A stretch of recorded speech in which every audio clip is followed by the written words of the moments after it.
Hello friends, இன்றைக்கி நம்ம என்ன பார்க்க போகிறோம்னா April 01, 2019 Hindu news paper news analysis பார்க்க போகிறோம். இதோட பிடிஎஃப் உங்களுக்கு என்ன கீழே டிஸ்கிரிப்ஷனில் எங்கள் டெலகிராம் குரூப் லிங்க் இருக்குது, அதில் ஜாயின் பண்ணிக்கோங்க. And UPSC current affairs related doubts நீங்கள் கேட்கலாம். அண்ட் மறக்காமல் இந்த சேனலுக்கு சப்ஸ்கிரைப் பண்ணிக்கோங்க. இன்னும் எக்ஸாமுக்கு கரெக்டாக 2 மந்த்ஸ் தான் இருக்குது. ஓகேவா? கண்டிப்பாக என்னென்னா என்ன பண்ணுங்கள், டெய்லி கொஷின் பேப்பர் சால்வ் பண்ணுறது ஒரு வழக்கமாக வச்சுக்கோங்க. டெய்லி கொஷின் பேப்பர் 50 கொஷினாவது சால்வ் பண்ணி அதை டிஸ்கஷன் எல்லாமே முடிச்சிருங்க. ஸோ கண்டிப்பாக இது யூஸ்ஃபுல்லாக இருக்கும்.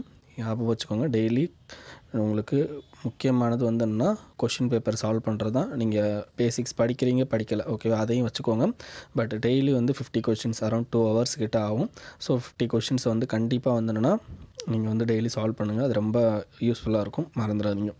நீங்கள் நம்ம பார்க்க போகிற first news, release list of convicted officials, CIC orders customs department அப்படின்னு சொல்லியிருக்காங்க. நமக்கு சிஐசி அப்படிங்கிறது நமக்கு தெரியும், சீஃப் இன்ஃபர்மேஷன் கமிஷன். ஓகேவா? சீஃப் இன்ஃபர்மேஷன் கமிஷன் என்னன்னா குவாஷி ஜுடிஷியல் பாடி. ஓகேவா? ஸோ இந்த சீஃப் இன்ஃபர்மேஷன் கமிஷன் எதுக்கு கீழே right to information act of 2005 கீழே வரக்கூடியதான் இந்த சீஃப் இன்ஃபர்மேஷன் கமிஷனர். இது ஒரு appellate authority. Okay, state information commission ஒன்று இருக்கும், and CIC central information commission ஒன்று இருக்கும். ஸோ சென்ட்ரல் இன்ஃபர்மேஷன் கமிஷன் அப்படிங்கிறது அப்பேலேட் அத்தாரிட்டி அப்படிங்கிறது ஞாபகம் வச்சுக்கோங்க. ஓகேவா? இப்போது இந்த ரைட் டு ஆக்டில் சில இது என்ன எக்ஸ்க்ளூடட், சில இது இன்க்ளூடட். ஓகேவா? ஸோ அந்த எக்ஸ்க்ளூடட் என்ன, இன்க்ளூடட் என்ன, ஆனால் சில செக்ஷன்ஸ்லாம் இருக்கும், சில ப்ரொவிஷன்ஸ்லாம் ஜூமோட்டோவில் அவங்க லிஸ்ட்டை அவங்களே ரிலீஸ் பண்ணுறது அப்படின்ற மாதிரி இருக்கும். ஸோ மேக்ஸிமம் லிஸ்ட்டை அவங்க ரிலீஸ் பண்ணணும். சில ரிலீஸ் பண்ணாத லிஸ்ட்டை என்னென்னா பீப்புள்ஸ் அவங்களுடைய ரைட் டு இன்ஃபர்மேஷன் ஆக்டில் கேட்டாங்கன்னா அதை கண்டிப்பாக கொடுக்கணும். ஸோ இதில் பர்சனல் இன்ஃபர்மேஷன் அப்படிங்கிறத நீங்கள் என்னென்னா கொடுக்கணும்னு அவசியம் இல்லை. ஓகேவா? இப்போ நீங்கள் ஒரு கவர்மெண்ட் அஃபிஷியல்ஸ் அப்படின்னா உங்களோட personal information like wife name, குழந்தைங்க, இல்லாட்டி உங்களோட அதர் பர்சனல் ரிலேட்டட் திங்ஸை கேட்குறாங்க அப்படின்னா அதை நீங்கள் கொடுக்கணும்னு அவசியம் இல்லை. ஸோ ஒரு கவர்மெண்ட் அஃபிஷியல் அவரோட கவர்மெண்ட் டியூட்டிக்கு கீழே என்னென்னலாம் வருமோ அதை கண்டிப்பாக அவர் ப்ரொவைட் பண்ணணும் under right to information act. இப்போ என்ன பண்ணியிருக்காங்க அப்படின்னா கஸ்டம்ஸ் டிபார்ட்மெண்ட் என்ன யார் இது வரைக்கும் ஸ்மக்லிங், ஓகேவா, அந்த மாதிரி இல்லீகல் ஆக்டிவிட்டி பண்ணி அதில் யார் கன்விக்ட் ஆகிருக்கா, ஓகேவா, அதில் எத்தனை பேர்லாம் இருக்குது அப்படிங்கிறத ஒருத்தர் கேட்டிருக்காரு. பட் அது கஸ்டம் டிபார்ட்மெண்ட் என்ன சொல்லியிருக்காங்க அப்படின்னா இது பர்சனல் இன்ஃபர்மேஷன்ஸ், அவங்களோட பர்சனல் இன்ஃபர்மேஷனை நாங்கள் வெளியிட முடியாது அப்படிங்கிற மாதிரி சொல்லியிருக்காங்க. இதுக்கு சிஐசி என்ன சொல்லியிருக்காங்க அப்படின்னா it is not a personal information. இது நம்மளுடைய டெமோக்ரஸியில் டிரான்ஸ்பரன்சி அப்படிங்கிறது, அட்மினிஸ்ட்ரேஷனில் டிரான்ஸ்பரன்சி அப்படிங்கிறத இம்ப்ரூவ் பண்ணுறதுக்காண்டி கொடுக்கப்பட்டதான். ஸோ அவங்க கன்விக்ட் ஆன பீப்புளோட டீட்டெயில்ஸ் நீங்கள் கொடுக்கறதுக்கான எல்லா இதுவும் இருக்குது. ஸோ அது என்ன பர்சனல் இன்ஃபர்மேஷன் கிடையாது அப்படிங்கிற ஒரு லிஸ்ட்டையும் இப்போ கொடுத்துருக்காங்க. ஓகேவா? ஸோ இந்த இயர் என்ன சிஐசி அப்படிங்கிறது ரொம்ப ரொம்ப ரொம்ப ரொம்ப important topic, right to information act. So right to information ஆக்டில் சம் சேஞ்சஸ் கொண்டு வராங்க அண்ட் சிஐசியில் சில பிரச்சனைகள் வந்துச்சு. ஓகேவா? ஸோ இது எல்லாத்தையுமே நீங்கள் என்னென்னா கண்டிப்பாக கோஆர்டினேட் பண்ணி இந்த சிஐசி, ஓகேவா, உங்களுக்கு பாலிட்டி புக்கில் இருக்கும். அண்ட் அதை தவிர சில எக்ஸ்ட்ரா ரிசர்ச்லாம் நீங்கள் பண்ணி கொஞ்சம் எக்ஸ்ட்ரா பாயிண்ட்ஸ்லாம் எடுத்துக்கோங்க. ஓகேவா? ஆன்லைனில் பாருங்கள். அப்படி எக்ஸ்ட்ரா பாயிண்ட்ஸ் கிடச்சுன்னா அந்த பாயிண்ட்டை நோட் பண்ணிக்கோங்க. ஸோ கண்டிப்பாக சிஐசி பற்றி ஏதாவது டிஃப்ரெண்ட் கொஷின்ஸ் வர்றதுக்கான சான்சஸ் இருக்குது ப்ரிலிம்ஸில். ஓகேவா? நெக்ஸ்ட் என்னென்னா supreme court suspends eco clearance for international airport in Goa. ஓகேவா? இதில் என்ன சொல்லியிருக்காங்க அப்படின்னா இப்போ கோவாவில் என்ன ஒரு இன்டர்நேஷ்னல் ஏர்போர்ட் கட்டுறதுக்காண்டி என்ன பண்ணியிருக்காங்கன்னா ஈகோ கிளியரன்ஸ் கொடுத்துருக்காங்க. ஓகேவா? எப்போவுமே என்னென்னா ஒரு என்விரான்மெண்ட் ரிலேட்டட் என்விரான்மெண்ட்டை பாதிக்கிற மாதிரி ஏதாவது ஒரு ப்ராஜெக்ட் வந்தால் அங்கே என்ன என்விரான்மெண்ட் இம்பேக்ட் அசஸ்மெண்ட் அப்படின்னு ஒன்று எடுக்கணும். என்விரான்மெண்டல் இம்பேக்ட் அசஸ்மெண்ட் அப்படிங்கிறத எடுக்கணும். ஓகேவா? As per environment protection act of 1986 I think. ஓகேவா? ஸோ அந்த ஆக்ட் படி நீங்கள் இது எடுக்கணும். ஸோ அந்த environment protection act, so environment impact அசஸ்மெண்ட்டில் என்னென்னா யார் எவ்வளோ பாதிக்கப்படுவாங்க அப்படிங்கிறதும், ஸோ அதுக்கு எவ்வளோ தேவையான அஃபாரஸ்ட்ரேஷன் பண்ணணும் அப்படிங்கிறது, இல்லாட்டி இந்த ப்ராஜெக்ட் இந்த இடத்துல வையபிளா அப்படிங்கிற மாதிரியான எல்லா விஷயங்களையும் இதில் செக் பண்ணுவாங்க. இதில் எந்தெந்த லைக் பார்ட்னர்ஸ் அடியாவாங்க அப்படிங்கிறது எல்லாமே இந்த என்விரான்மெண்ட் இம்பேக்ட் அசஸ்மெண்ட்டில் இருக்கும். ஸோ இப்போ ஒரு ஏர்போர்ட் கட்டுறாங்க அப்படின்னா ஸோ கோவாவை சுற்றி இருக்கிற அந்த என்விரான்மெண்டல் ஏரியாவில் தான் கட்டுவாங்க. நமக்கு ரைட் டு லைஃப் அப்படிங்கிறது தெரியும், ஆர்டிகல் 21. ஓகேவா? ரைட் டு லைஃப்பில் என்ன இருக்குது அப்படின்னா ரைட் டு ஹெல்த்தி என்விரான்மெண்ட் அப்படிங்கிற ஒரு இதுவும் சுப்ரீம் கோர்ட்டால் டெரைவ் பண்ணப்பட்டிருக்கு. அப்போது ரைட் டு அதாவது ஹெல்த்தி என்விரான்மெண்ட் அப்படிங்கிறது ரைட் டு லைஃப்குள்ளே வர்றதுனால it is called as fundamental right. அப்போ ஃபண்டமெண்டல் ரைட்ஸ் நீங்கள் ஃபண்டமெண்டல் ரைட்ஸ் அந்த இடத்துல ரிமூவ் பண்ணணும் அப்படின்னா கண்டிப்பாக ஒரு கரெக்டான லா மூலமாக தான் அதை ரிமூவ் பண்ண முடியும். ஓகேவா? ஸோ அப்போ ஆட்டோமேட்டிக்காக அந்த ரைட் டு ஹெல்த்தி என்விரான்மெண்ட் அப்படிங்கிறதுல இவங்க என்னென்னா இந்த என்விரான்மெண்ட் இம்பேக்ட் அசஸ்மெண்ட் கரெக்டாக பண்ணலை. ஸோ அதனால் என்னென்னா இதை நாங்கள் ரிமூவ் பண்ணுறோம் அப்படின்னு சொல்லிட்டு நம்மளுடைய சுப்ரீம் கோர்ட் வந்து சஸ்பெண்ட் பண்ணியிருக்காங்க. ஓகேவா? ஸோ அதான் அந்த இதில் சொல்லியிருக்கு. இன்றைக்கி இதை தவிர வேறு எந்த நியூஸுமே வந்து இம்பார்ட்டன்ட் கிடையாது. அண்ட் எடிட்டோரியலில் ஒரு 3 எடிட்டோரியல் மட்டும்தான் இம்பார்ட்டன்ட். அதுவும் ஏற்கனவே சும்மா பேசினது தான் திருப்பி பேசியிருக்காங்க. ஸோ அதை சும்மா உங்களுக்கு எக்ஸ்பிளைன் பண்ணுறேன், பார்த்துக்கோங்க. சீக்கிங் த நெக்ஸ்ட் ஃப்ரான்டியர்னால் நமக்கு தெரியும் எல்லை கோடு அப்படிங்கிற மாதிரி. ஓகேவா? இந்தியாஸோட ASAT நமக்கு தெரியும். இப்போ ASAT அப்படிங்கிறது அசால்ட் அப்படிங்கிறது ஆன்டி சேட்டலைட் டெஸ்ட் மிசைல். ஓகேவா? ஸோ அது கொண்டு வந்திருந்தாங்க. அதை நம்ம டெஸ்ட் பண்ணியும் பார்த்தோம். மார்ச் 27 அப்போ டெஸ்ட் பண்ணி பார்த்தோம். அதில் என்ன சொல்லியிருக்காங்க அப்படின்னா, assault test has not violated any நாம். நான் இது வரைக்கும் என்ன நாம்னா மொத்தம் 2 நாம் இருக்குது. ஓகேவா? ஒன்று வந்து 1967 அவுட்டர் ஸ்பேஸ் ட்ரீட்டி, இன்னொன்று வந்து என்ன 1979 மூன் ட்ரீட்டி அப்படின்னு சொல்லிட்டு 2 ட்ரீட்டி இருக்கும். 1967 outer space treaty, 1979 Moon treaty. இந்த 2 ட்ரீட்டி படியும் நம்ம எந்தவித நாம்ஸையும் வந்து நம்ம வயலேட் பண்ணல. But it is reminder of the need for a global regulatory regime. அதாவது குளோபல் ரெகுலேட்டரி ரெஜிம் அப்படிங்கிறது என்னென்னா, இந்த மாதிரி மிசைல் டெஸ்ட்டுக்கு வந்து கண்டிப்பாக தேவை. ஏன்னா இந்த மிசைல் டெஸ்ட் வந்து எந்த விதமான இன்டர்நேஷ்னல் ட்ரீட்டிலையும் இதை பற்றி பேசவே கிடையாது. ஓகேவா? அப்போ இது வந்து ஆட்டோமேட்டிக்காக இது வந்து லீகல் அப்படிங்கிற மாதிரி ஆயிடுது. அப்போ லீகல் அப்படிங்கிற மாதிரி ஆயிடுச்சுன்னா ஆட்டோமேட்டிக்காக நிறையா ஸ்பேஸ் ரேஸ் அப்படிங்கிறது நடக்க ஆரம்பிச்சிடும். ஸ்பேஸ் ரேஸ்னால் இப்போ நம்ம பண்ணியிருக்கோம், அதுக்கடுத்து என்ன பண்ண ஆரம்பிப்பான், பாகிஸ்தான் வந்து என்ன நம்மளை பார்த்தோன்னே அவனும் பண்ண ஆரம்பிப்பான். ஸோ இப்படி ஒவ்வொரு கண்ட்ரியாக பண்ணும்போது ஆட்டோமேட்டிக்காக வந்து என்னன்னா ஸ்பேஸில் வந்து என்ன ஒரு இன்ஸ்டபிலிட்டி அப்படிங்கிறது கிரியேட் ஆகும். அப்போ இதுக்கான ஒரு ரெகுலேஷன் கிரியேட் பண்ணுறது அப்படிங்கிறத பற்றி தான் இந்த ஆர்டிக்கலில் இவர் பேசியிருக்காரு. ஓகேவா? ஸோ நமக்கு ASAT அதாவது assault anti satellite missile test வந்து என்ன மார்ச் 27 அப்போ நடத்தியிருக்கோம். இந்த மார்ச் 27 அப்போ நடத்தின இதுக்கு இன்னொரு பேர் என்ன, ஹிட் டு கில் அப்படிங்கிறது. Hit to kill. ஓகேவா? இது என்ன பண்ணும் அப்படின்னா டைரெக்டாக ஹிட் பண்ணி அதை கில் பண்ணுறது, கொள்வது தான் இதோட முக்கியமான வேலை. ஓகேவா? இது வந்து என்ன சேட்டலைட் மிசைல். அப்போது ஆன்டி சேட்டலைட் மிசைல். அப்போது சேட்டலைட்டை வந்து அதாவது பூமிக்கு மேலே சேட்டலைட்டை போகிற அந்த சேட்டலைட்டை வந்து இடமறித்து அழிக்கக்கூடியது. ஓகேவா? ஸோ அப்போ இது வந்து ஒரு இன்டர்செப்டார் மிசைல். ஓகேவா? அதே மாதிரி வந்து இது எதன்படி வடிவமைச்சிருக்காங்கன்னா பேலஸ்டிக் மிசைல் அப்படிங்கிற ஒரு டெக்னாலஜி படி தான் இதை வடிவமைச்சிருக்காங்க. ஓகேவா? இதுக்கு முன்னாடி இந்தியாவை பொறுத்த வரைக்கும் பிருத்வி அப்படிங்கிற மிஷன்லாம் இருந்துச்சு. அப்போ அந்த பிருத்வி மாதிரி மிசைல்லாம் வந்து மிகப்பெரிய மிசைல். ஓகேவா? அந்த பிருத்வி மாதிரி மிசைல் அழிக்கிறதுக்கு ஆன்டி பேலஸ்டிக் மிசைல் அப்படின்னு சொல்லியிருக்கு. பிருத்வியை அழிக்கிறதுக்கு நம்மளே ஒன்று கண்டுபிடிச்சிருக்கோம், ஆன்டி பேலஸ்டிக் மிசைல். ஸோ இந்த மாதிரியான விஷயம்லாம் வந்துன்னா நம்ம நிறையா பண்ணிக்கிட்டே இருக்கோம். அப்போ என்ன ஆகுதுன்னா ஆட்டோமேட்டிக்காக இது வந்துன்னா நமக்கு இதில் எந்த மாதிரியான ரெகுலேட்டரி ரெஜிம் தேவை அப்படிங்கிறத நம்ம யோசிக்க வைக்கிது அப்படிங்கிறத இந்த ஆர்டிக்கலில். இப்போ நம்ம பண்ண அந்த low earth orbit test microsat R அப்படிங்கிறத அழிச்சிட்டு அழிச்சோம். ஓகேவா? லோ எர்த் ஆர்பிட்டில் அரௌண்ட் 300 கிலோமீட்டரில் இந்த ASAT அப்படிங்கிற இந்த மிஷனை நடத்தணும். ஓகேவா? ஸோ இந்த மிஷன் இதுக்கு முன்னாடி நம்ம ஆல்ரெடி இதை பற்றி நிறையா பேசிட்டோம். US, ரஷ்யா, ஓகேவா, அண்ட் சைனா, இந்த 3 கண்ட்ரி தான் இதுக்கு முன்னாடி பண்ணியிருக்காங்க. ஓகேவா? சைனா வந்துன்னா ஆல்ரெடி ஏர்லியராகவே வந்துன்னா அவங்க இந்த மாதிரியான டெஸ்ட்லாம் வந்து ஆல்ரெடி பண்ணி முடிச்சிட்டாங்க. ஓகேவா? ஸோ இப்போ இந்த மாதிரி இதில் பிரச்சனை முக்கியமானது என்ன அப்படின்னா டெப்ரீஸ், ஸ்பேஸ் டெப்ரீஸ் அப்படிங்கிறது ரொம்ப ரொம்ப இம்பார்ட்டன்ட். ஸோ அடுத்த தலைப்பில் அவர் தான் பேசியிருக்காங்க. இப்போது இந்தியா வந்து லோ எர்த் ஆர்பிட்டில் வந்து என்ன இதை நடத்துனாங்க. லோ எர்த் ஆர்பிட்டில் வந்து என்ன இந்த டெஸ்ட் நடத்தும்போது ஆட்டோமேட்டிக்காக அங்கே உருவாகிற டெப்ரீஸ் எல்லாமே வந்து ஆட்டோமேட்டிக்காக பூமிக்குள்ள வளிமண்டலத்தில் நுழைஞ்சு அங்கே எரிஞ்சு நாசமாயிரும். ஓகேவா?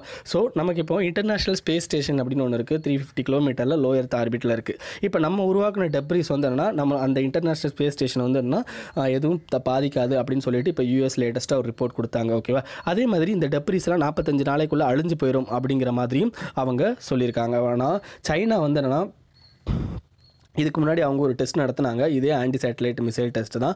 இந்த டெஸ்ட்டில் வந்து என்னென்னா அரௌண்ட் 2007 வந்து இந்த டெஸ்ட் பண்ணாங்க. ஓகே, அந்த டெஸ்ட் அரௌண்ட் 800 கிலோமீட்டர் ஹைட்டில் பண்ணாங்க. ஓகேவா? அப்படி பண்ணும்போது அங்கே வந்து சுமார் 1000க்கும் மேலே வந்து என்ன டெப்ரீஸ் கிரியேட் ஆச்சு. ஆனால் அந்த டெப்ரீஸ் அழிகிறதுக்கு பல ஆண்டுகள் பல யுகங்கள் எடுக்கும். ஏன்னா அந்த இதெல்லாம் வந்து என்னென்னா லோ எர்த் ஆர்பிட்டோட அதிகமான இதில் இருக்கிறது, லோ எர்த் ஆர்பிட்டில் லைக் லோ லெவல் இல்லாமல் ஹையர் ஹைட்டில் இருக்கிறதுனால இது வந்து என்ன ஆகுதுன்னா ஆட்டோமேட்டிக்காக வந்துன்னா அது வந்து ரொம்ப நாளைக்கு வந்து அங்கே ஸ்டேபிளாக இருக்கிறதுக்கான வாய்ப்பு இருக்குது. ஸோ பூமியை நோக்கி அது உள்றதுக்கான வாய்ப்பும் கம்மி அப்படின்னு சொல்லி சொல்கிறாங்க. ஓகேவா? ஸோ இந்த கீப்பிங் வாட்ச்னு ஒரு தலைப்பு இருக்குது, அந்த கீப்பிங் வாட்சில் தான் இதை பற்றி பேசியிருக்காங்க. அண்ட் இதில் இன்னொரு முக்கியமான விஷயம் என்ன சொல்லியிருக்காங்க அப்படின்னா, இப்போ அதாவது நம்மளோட மிசைல் டெக்னாலஜி நம்ம பண்ணது ஓகே, இதை தவிர நம்ம இன்னும் நிறையா மிசைல் டெக்னாலஜிலாம் பண்ணிக்கிட்டு இருக்கோம். லைட் பிருத்திவியில் அழிக்கிற மாதிரி ஆன்டி பேலஸ்டிக் மிசைலை வந்து பண்ணிக்கிட்டு இருக்கோம்.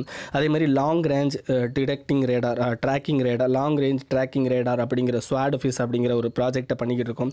ஸோ இந்த மாதிரியான ப்ராஜெக்ட்லாம் நமக்கு வந்து என்ன பண்ணுது அப்படின்னா, நமக்கு அளவுக்கு அதிகமான அந்த டெக்னாலஜியை உள்ளே கொண்டு வரும்போது ஆட்டோமேட்டிக்காக வந்து என்னென்னா நமக்கு ஆல்டிடியூட் ஹையர் ஆல்டிடியூடில் வந்து என்னென்னா நமக்கு இந்த மாதிரியான ஸ்பேஸ் இது வந்து கிரியேட் ஆகுது அப்படின்னு சொல்லி சொல்கிறாங்க. ஸோ சைபர் கேப்பபிலிட்டியை நம்ம இன்க்ரீஸ் பண்ண ஆட்டோமேட்டிக்காக என்னது நம்மளுடைய மற்ற கம்யூனிகேஷன் லிங்க்ஸ் எல்லாம் வந்தோன்னா மற்ற கண்ட்ரி வந்து அஃபெக்ட் பண்ணுவாங்க.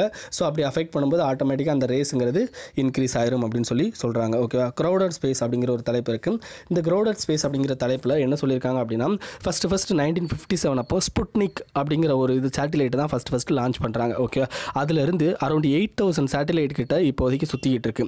இதில் 8000 சேட்டிலைட்டில் வந்து என்னென்னா அரௌண்ட் 5000 கிட்ட தான் வந்து என்னென்னா நமக்கு இன்ன வரைக்கும் வந்து நான் ஒரிஜினலாக இருக்குது. மற்ற 3000 இது வந்துன்னா அழிஞ்சு போச்சு. ஓகேவா. கிட்டத்தட்ட வந்து என்னென்னா பாதி வந்து என்னென்னா இதாகிடுச்சு அப்படின்னு சொல்லலாம். நெக்ஸ்ட் வந்து என்னென்னா இதில் நான் ஃபங்க்ஷனலுங்கிறது அதிகமாகவே இருக்குது. ஓகேவா. அந்த நான் ஃபங்க்ஷனில் வந்து என்னென்னா லைக் இப்போது 2000 இது தான் வந்து என்னென்னா முக்கியமாக ஃபங்க்ஷனில் இருக்குது. அந்த ஃபங்க்ஷனில் இருக்கிறது அளவுக்கு அதிகமாக யார்கிட்ட இருக்குன்னா யூஎஸ்ட்ட இருக்குது. யூஎஸ்ட்ட வந்து 800 சேட்டிலைட் கிட்ட அவங்க விட்டுருக்காங்க. அதுக்கடுத்து ரஷ்யா அண்டு சைனா இவங்களும் வந்து என்ன அளவுக்கு அதிகமான சேட்டிலைட்ஸை வந்து என்ன இது பண்ணியிருக்காங்க. அதே மாதிரி மிலிட்ரி சேட்டிலைட்ஸும் வந்து அளவுக்கு அதிகமாக வந்துடுனா இவங்க அனுப்பியிருக்காங்க. அதில் அரௌண்ட் 300 மிலிட்ரி சேட்டிலைட் இருக்குது. அதில் 140 மிலிட்ரி சேட்டிலைட் யூஎஸோடது. ஸோ யூஎஸோட மிலிட்ரி சேட்டிலைட்டும் அங்கே அதிகம். அதே மாதிரி வந்துன்னா நமக்கு இந்த ஸ்பேஸ் ஃபோர்ஸ் அப்படின்னு சொல்லிட்டு நிறையா க்ரியேட் பண்ணிக்க. ஈவன் சைனாவாக இருக்கட்டும், ரஷ்யா லைக் யூஎஸ்ஸாக இருக்கட்டும், இவங்கெல்லாம் இப்போ ஸ்பேஸ் ஃபோர்ஸ் அப்படின்னு சொல்லிட்டு சில ஃபோர்ஸ் எல்லாம் க்ரியேட் பண்ணியிருக்காங்க. அப்போ என்ன ஆகுதுன்னா ஆட்டோமேட்டிக்காக இது வந்து இன்னமும் வந்து அங்கே லைக் நம்மளுடைய ஸ்பேஸில் வந்து அதிகமான வந்து என்ன ப்ராப்ளத்தை க்ரியேட் பண்ணுற மாதிரி இருக்குது அப்படின்னு சொல்கிறாங்க. ஸோ அதுக்கப்புறம் என்னென்னா பேட்சி இன்டர்நேஷ்னல் கண்ட்ரோல் அப்படின்னு சொல்கிறாங்க. பேட்சி இன்டர்நேஷ்னல் கண்ட்ரோல் ஆல்ரெடி சொன்ன மாதிரி 1967 அவுட்டர் ஸ்பேஸ் ட்ரீட்டி, 1979 வந்து 3 ட்ரீட்டி. இந்த 2 ட்ரீட்டியுமே வந்துன்னா ரொம்ப ஏர்லியஸ்ட்டாக பண்ணுது. ஸோ டெக்னாலஜிக்கல் டெவலப்மெண்ட் வர்றதுக்கு முன்னாடியே பண்ணுது. ஓகேவா. அப்போ என்ன ஆகுதுன்னா இந்த ட்ரீட்டியெல்லாம் என்ன சொல்கிறாங்க அப்படின்னா மாஸ் வெப்பன் டிஸ்ட்ரக்ஷன்ஸ்.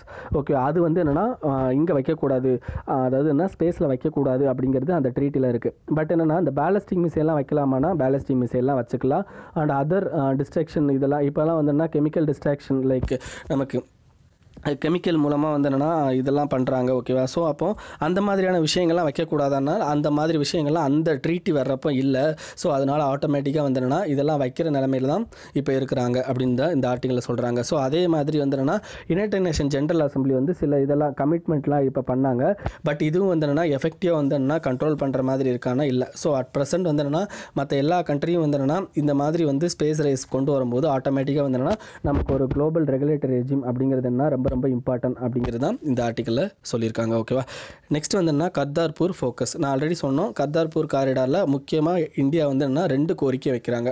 இந்த 2 கோரிக்கையை வச்சா தான் நாங்கள் அடுத்த பேச்சுவார்த்தைக்கு வருவோம் அப்படின்னு சொல்லியிருக்காங்கன்னு நம்ம சொன்னோம். ஒன்று வந்து எண்ணிக்கையை வந்து இன்க்ரீஸ் பண்ணுறது. ஓகேவா. ஸோ அதுக்கப்புறம் வந்து என்ன அங்கே செக்யூரிட்டி பாதுகாப்பு, அதாவது என்ன பாதுகாப்பை வந்து என்ன அங்கே பலப்படுத்துறது. இந்த மாதிரியான 2 விஷயங்கள் வந்து இந்தியாவோட முக்கியமான கன்சர்ன். ஓகேவா. ஸோ இந்த கன்சர்னை நீங்கள் வந்து அட்ரஸ் பண்ணுற மாதிரி இருந்துச்சுன்னா நாங்கள் வந்து பேச்சுவார்த்தை நடத்துகிறோம் அப்படின்னு சொல்லியிருந்தாங்க. இந்த நியூஸை வந்து முந்தானத்து பார்த்தோம். ஓகேவா. ஸோ இப்போ இந்த ஆர்டிக்கல் என்ன சொல்லியிருக்காங்கன்னா கர்தார்பூர் ஃபோக்கஸ். ஓகேவா. Security concerns R high priority but blocking work on the corridor is not right. ஓகேவா. நம்ம வந்து அந்த காரிடாரில் இப்போ ஒர்க்கு நடக்கிறத தடுக்கிறது வந்து என்னன்னா இது வந்து கரெக்ட் கிடையாது அப்படிங்கிறத அந்த ஆர்டிக்கலில் பேசுகிறாங்க. ஸோ கர்தார்பூர் காரிடார் அப்படிங்கிறது எங்கெங்கே ஆரம்பிக்கும் அப்படின்னா நம்ம பஞ்சாபில் இருக்க தேரா பாபா நானக். ஓகே. தேரா பாபா நானக் அப்படிங்கிற இடத்துல இருந்து கர்தார்பூர் சாஹிப் அந்த ஏரியா வரைக்கும் போகிறது தான் வந்து என்னென்னா இந்த கர்தார்பூர் காரிடார். அதாவது என்ன பாகிஸ்தானில் உள்ள பஞ்சாப், இந்தியாவில் உள்ள பஞ்சாப், 2 பஞ்சாபை இணைக்கிற தேரா பாபா நானக் அண்ட் கர்தார்பூர் சாஹிப் இந்த 2 ஏரியாவை இணைக்கிறதுக்கு பேர் தான் கர்தார்பூர் காரிடார். ஓகே. இந்த கர்தார்பூர் காரிடாருங்கிறது இப்போ லேட்டஸ்ட்டாக வந்து என்னென்னா நம்ம குருநானக் தேவ் அவங்களுடைய 550th ஆனிவர்சரி வரும்போது அந்த இதை வந்து ஓப்பன் பண்ணி விட்டுருந்தாங்க. ஸோ அதிலேருந்து கண்டினியூஸாக வந்து என்னன்னா 6 பில்கிரிமேஜை வந்து என்னென்னா அதிகப்படுத்துறதுக்காண்டி பண்ணுறாங்க. இப்போ இந்தியாவோட இதில் கன்சர்ன் என்ன, ஏன் வந்து செக்யூரிட்டி கன்சர்னை பற்றி அதிகமாக பேசுகிறாங்க அப்படின்னா இந்த குருத்வாரா அப்படின்னு சொல்லுவாங்க. அந்த குருத்வாரா கமிட்டி தான் வந்து அந்த 6 ஏரியாவை வந்து என்னென்னா மெயின்டைன் பண்ணுறவங்க. அந்த குருத்வாரா கமிட்டியில் காலிஸ்தான் சென்டிமெண்ட்டோட நிறைய பேர் செப்பரேட்டிஸ்ட் இருக்காங்க அப்படின்றது இந்தியாவோட கன்சர்னாக இருக்குது. ஏன்னா அங்கே வர்ற இங்கே சீக் பீப்புளை வந்து என்னென்னா லைக் காலிஸ்தானி இதை வந்து சென்டிமெண்ட்டாக மாற்றுவாங்க. இப்போ காலிஸ்தான்னா என்ன அர்த்தம்னா தனியாக, அதாவது சீக்கியர்களுக்குன்னு ஒரு தனி நாடு வேணும் அப்படின்னு போராடுறவங்க தான் காலிஸ்தானியர்கள். இந்த காலிஸ்தான்கள் எங்கே இருப்பாங்க அப்படின்னா பஞ்சாபில் இருக்காங்க, அதாவது பாகிஸ்தானில் இருக்காங்க, நம்மளுடைய இந்தியாவில் பஞ்சாப்லேயும் இருக்காங்க, அதே மாதிரி கனடாவில் அதிகமான பீப்புள் இருக்காங்க. ஸோ அதனால தான் லேட்டஸ்ட்டாக கனடாவோட ஜஸ்டின் ட்ரூடோ அவங்க வந்திருந்தப்போ நம்மளுடைய பிரைம் மினிஸ்டர் டைரெக்டாக போய் இன்வைட் பண்ணல அப்படிங்கிற மாதிரிலாம் பிரச்சனை வரும். பிகாஸ் கனடாவோட பிரைம் மினிஸ்டர் வந்து காலிஸ்தானுக்கு ஆதரவாக இருந்ததுனால தான் அந்த பிரச்சனைலாம் வந்துச்சு. ஸோ இதே மாதிரி தான் அந்த குருத்வாரா கமிட்டியில் வந்து என்ன நிறைய செப்பரேட்டிஸ்ட் காலிஸ்தானி பீப்புள் இருக்காங்க. ஸோ அவங்க வந்து என்னென்னா இந்தியன் சீக்ஸை வந்து என்னென்னா இன்ஃப்ளூயன்ஸ் பண்ணுறதுக்கான வாய்ப்பு இருக்குது. ஸோ அந்த மாதிரியான எந்த விஷயங்களும் நடக்கக்கூடாது அப்படிங்கிறது நம்மளுடைய எக்ஸ்டர்னல் அஃபேர்ஸ் மினிஸ்டர் வந்து என்னென்னா இது பண்ணிக்கிட்டே இருக்காங்க. ஸோ இதனால தான் வந்து என்ன அந்த கர்தார்பூர் காரிடாரோட அந்த ஒர்க்கு ஸ்டாப் ஆயிருக்கு அப்படிங்கிறத அந்த ஆர்டிக்கலில் பேசியிருக்காங்க. ஓகேவா. நெக்ஸ்ட் வந்து என்ன த அரகன்ஸ் ஆஃப் தி இக்னோரண்ட். இதில் ஆக்சுவலாக எதுவுமே சொல்லலை, எந்த இம்பார்ட்டன்ட் பாயிண்ட்டுமே இதில் மென்ஷன் பண்ணலை. Okay, arrogance of the ignorant அப்படின்னா நம்மளுடைய இக்னோரண்ட் அப்படிங்கிறது இங்கே யார் சொல்கிறாங்கன்னா Adivasi people and forest dwellers. ஓகேவா. ரெண்டு பேருமே யார் அப்படின்னா நமக்கு பேசிக்கலாக வந்து என்னென்னா ஃபாரஸ்ட்டில் இருக்கிற ரெண்டு முக்கியமான பீப்புள்ஸ், ஒன்று ட்ரைபல் பீப்புள், ஒன்று ஃபாரஸ்ட் டுவெல்லர், அந்த ஃபாரஸ்ட்டை நம்பி வாழ்கிற அதர் பீப்புள்ஸ். ஓகேவா. இந்த ரெண்டு பீப்புளும் வந்து என்னென்னா இப்போ லேட்டஸ்ட்டாக வந்து அதிக லெவலில் பாதிக்கப்படுறாங்க இந்த நியூ இந்தியா அப்படிங்கிற கான்செப்டுக்குள்ளே. இப்போ நமக்கு சுனாமி 2004 வந்துச்சு. 2004 வந்தோன்னா இந்த நமக்கு தெரியும் ஜாரவாஸ் அண்ட் ஓங்ஸ் இதிலேருந்து ஒருத்தர் கூட இறக்கலை. அவங்க என்ன அந்தமான் தீவில் தான் இருக்காங்க, பட் இருந்தாலும் இதில் வந்து ஒருத்தர் கூட இறக்கலை. பட் நம்மளுடைய லோக்கலில் சென்னையாக இருக்கட்டும், அதர் ஏரியாஸாக இருக்கட்டும், ஓகே, நாகர்கோயில், கன்னியாகுமரி இதிலலாம் அவ்வளோ பேர் இறந்து போயிட்டாங்க. ஏன்னா நமக்கு வந்து அதை பற்றின தெரியல. 2004 சுனாமி வர்றப்போ அந்த ரெண்டு பீப்புள் ஜாரவாஸ் ஓங்ஸ் அந்த பீப்புளெலாம் வந்து என்னென்னா ஹையர் பிளேசஸ்க்கு வந்து என்னென்னா மூவ் ஆகி போயிருக்காங்க அந்த விலங்குகளோட மூவ்மெண்ட்டை வச்சு. ஸோ நமக்கு அந்த மாதிரியான விஷயங்கள் தெரியாததுனால நேச்சரை நம்மளால் கணிக்க முடியலை. ஸோ அதனால் நம்ம நிறையா பேர் இறந்து போயிட்டோம். அதேமாதிரி இப்போ யூஎஸ் கம்பெனிஸ்லாம் என்ன பண்ணுறாங்க அப்படின்னா இந்தியன் அஃபிஷியல்ஸுக்கு தெரியாமையே நிறையா பேர் அந்த மாதிரியான ஐலாண்ட்ஸுக்கு அதாவதுன்னா அதாவது ஹேபிட்டேட் இல்லாத ஐலாண்ட்ஸ்க்கு உள்ளே போயிட்டு அந்த ஐலாண்ட்ஸில் போயிட்டு நிறையா மூலிகைகள், ஓகே, அங்கே ஏதாவது இந்த ஆதிவாசி லேடிஸ் இருப்பாங்க, அவங்க வந்து என்னென்னா அந்த மூலிகை பொருட்களை வச்சு நமக்கு தெரியும் அந்த வீட்டில் அந்த வீட்டு மருத்துவம் பண்ணுறாங்க அப்படின்லாம் சொல்லுவோம். ஸோ அந்த மருத்துவத்தெல்லாம் வந்து அவங்க பண்ணிக்கிட்டு இருப்பாங்க. அவங்ககிட்ட இருந்து அந்த இலைகளை வாங்கிட்டு வந்து என்ன பண்ணுறாங்கன்னா சில கம்பெனிஸ், சில கார்ப்பரேட் கம்பெனிஸ் அந்த இலைகளை நாங்கள் தான் கண்டுபிடிச்சோம், ஓகேவா, எங்களுக்கு இதுக்கு பேட்டன்ட் வேணும்னு சொல்லிட்டு பேட்டன் பண்ணி அதை வந்து வேர்ல்டில் இங்கே வந்து விற்றுக்கிட்டு இருக்காங்க. ஸோ இந்த மாதிரியான நிறைய விஷயங்கள் வந்து அவங்களுக்கு ஆல்ரெடி அநீதி இழைக்கப்படுது அப்படின்னு சொல்கிறாங்க. இந்த அநீதி இழைக்கப்படுறதுல ஆட்டோமேட்டிக்காக ஈவன் பாலிசி மேக்கர்ஸும் இதில் சேர்ந்துக்கிறாங்க. அண்ட் இப்போ லேட்டஸ்ட்டாக கோர்ட்டும் வந்து என்ன சேர்ந்துருக்கு அப்படின்னு சொல்கிறாங்க. கோர்ட்டுன்னா இப்போ லேட்டஸ்ட்டாக என்ன பண்ணாங்கன்னா ஃபாரஸ்ட் ரைட்ஸ் ஆக்ட் 2006 யாரெல்லாம் அவங்களுடைய ஐடென்டிட்டியை ப்ரூஃப் பண்ணாமல் இருக்காங்களோ அவங்களாம் அரௌண்ட் 1.2 மில்லியன் பீப்புளை வந்து என்னென்னா வெளியே போங்க அப்படின்னு சொல்லியிருந்தாங்க. பட் நிறைய பிரச்சனை வந்தப்போ இதை இப்போ ஸ்டாப் பண்ணி வச்சிருக்கிறாங்க. ஓகேவா. ஸோ அப்போ என்ன இந்த மாதிரி விஷயங்கள்லாம் வந்து என்னென்னா அதிகமாக நடக்குது. ஈவன் கோர்ட்டு கூட வந்து என்ன அவங்கள மதிக்கிறது இல்லை அப்படிங்கிற மாதிரி இவர் சொல்லியிருக்காங்க. ஓகேவா. அதே மாதிரி வந்தோன்னா இப்போ லேட்டஸ்ட்டாக க்ரியேட் பண்ணுற இன்ஃப்ராஸ்ட்ரக்சர் ப்ராஜெக்ட் லைக் உத்தரகாண்டில் பஞ்சேஸ்வர் டேம் வந்து கட்ட போகிறாங்க. அரௌண்டு இதில் வந்து ஒரு 10,000 வில்லேஜ் கிட்ட வந்து என்ன இதில் அழிய போகுது அப்படின்னு சொல்கிறாங்க. அதே மாதிரி வேர்ல்டு லார்ஜஸ்ட் ரிஃபைனரி எங்கே வரப்போகுதுன்னா கொங்கன் இதில் வருது. அதில் ஒரு 17 வில்லேஜ் வந்து காலியாக போகுது. இந்த மாதிரியான விஷயங்கள்லாம் நடக்கும்போது ஆட்டோமேட்டிக்காக ஆதிவாசிஸ் அண்ட் ஃபாரஸ்ட் டுவெல்லர்ஸ் வந்து என்ன அதிகமாக பாதிக்கப்படுறாங்க அப்படின்னு சொல்லியிருக்காங்க. ஸோ கடைசி என்ன டையிங் சிவிலைசேஷன் அப்படின்றாங்க. டையிங் சிவிலைசேஷன் அப்படின்னா நமக்கு ஆல்ரெடி தெரியும் these people are Adivasis and forest dwellers are நமக்கு தெரியும் மோஸ்ட் பேக்வேர்டு கிளாஸில் இருக்கிற பீப்புள். ஓகே. ஸோ அப்போ இவங்களுக்கு அகேன்ஸ்டாக வந்தோன்னா இந்த மாதிரியான ஒரு இன்ஃப்ராஸ்ட்ரக்சர் ப்ராஜெக்ட் அதை கொண்டு வரும்போது இவங்களுடைய சிவிலைசேஷன் அப்படிங்கிறது என்னென்னா காலியாகிக்கிட்டே இருக்குது அப்படின்னு சொல்கிறாங்க. ஸோ இன்னமும் வந்து என்னன்னா இந்த 1927 ஆக்டில் ஃபாரஸ்ட் ஆக்ட் 1927 ஃபாரஸ்ட் ஆக்ட் 2006. ஓகேவா. ஸோ ஃபாரஸ்ட் ஆக்ட் 2006 நிறையா கிராம சபாஸ்க்கு வந்து என்ன நிறையா வந்து இதெல்லாம் கொடுத்தாங்க. பட் அந்த அதிகாரம்லாம் வந்து என்ன ஒழுங்காக பயன்படுத்தப்படுதான்னா இல்லை. ஸோ அதுக்கான எக்ஸாம்பிள்ஸ்லாம் வந்து இதுக்கு முன்னாடி நம்ம இதே மாதிரியான ஆர்டிக்கல்லாம் உங்களுக்கு பார்த்துருக்கோம். ஓகேவா. ஸோ அந்த மாதிரியான விஷயங்கள்லாம் இன்னும் நடக்குது. ஸோ இதனால் நிறைய பேர் வந்து பாதிக்கப்படுறாங்க அப்படிங்கிறத இந்த ஆர்டிக்கலில் சொல்லி முடிச்சிருக்காங்க. ஓகே. ஸோ அவங்கள பாதுகாக்கிறதுக்கு எஃபெக்டிவான இது வரணும் அப்படிங்கிறதான் இதுலையும் சொல்லி முடிச்சிருக்காங்க. அண்ட் இன்றைக்கி நியூஸ் அவ்வளோதான் ஃப்ரெண்ட்ஸ். இது உங்கள் ஃப்ரெண்ட்ஸோட ஷேர் பண்ணிக்கோங்க. அண்ட் மறக்காமல் இந்த சேனலுக்கு சப்ஸ்கிரைப் பண்ணிக்கோங்க. Thank you friends.